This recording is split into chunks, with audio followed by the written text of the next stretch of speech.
اللہ کے نام سے شروع جو بڑا مہربان نہایت رحم فرمانے والا ہے۔ سورۃ بالد۔ میں اس شہر مکہ کی قسم کھاتا ہوں اے حبیب مکرم صلی اللہ علیہ وسلم، اس لیے کہ آپ اس شہر میں تشریف فرما ہیں۔ اے حبیب مکرم صلی اللہ علیہ وسلم، آپ کے والد آدم یا ابراہیم کی قسم اور ان کی قسم جن کی ولادت ہوئی ہے، بے شک ہم نے انسان کو مشقت میں رہنے والا پیدا کیا ہے۔ کیا وہ یہ گمان کرتا ہے کہ اس پر ہرگز کوئی بھی قابو نہ پا سکے گا؟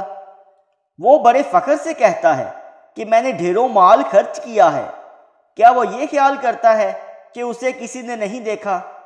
کیا ہم نے اس کے لیے 2 آنکھیں نہیں بنائیں اور اسے 1 زبان اور 2 ہونٹ نہیں دیے؟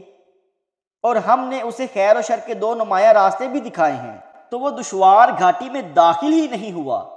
اور آپ کیا سمجھے ہیں کہ وہ گھاٹی کیا ہے؟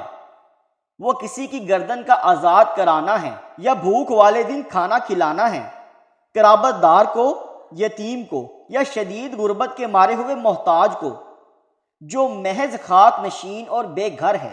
پھر وہ شخص ان لوگوں میں سے ہو جو ایمان لائے ہیں اور ایک دوسرے کو صبر اور تحمل کی نصیحت کرتے ہیں اور باہم رحمت اور شفقت کی تاکید کرتے ہیں، یہی لوگ دائیں طرف والے ہیں۔ اور جن لوگوں نے ہماری آیتوں کا انکار کیا وہ بائیں طرف والے ہیں، ان پر ہر طرف سے بند کی ہوئی آگ چھائی ہوگی۔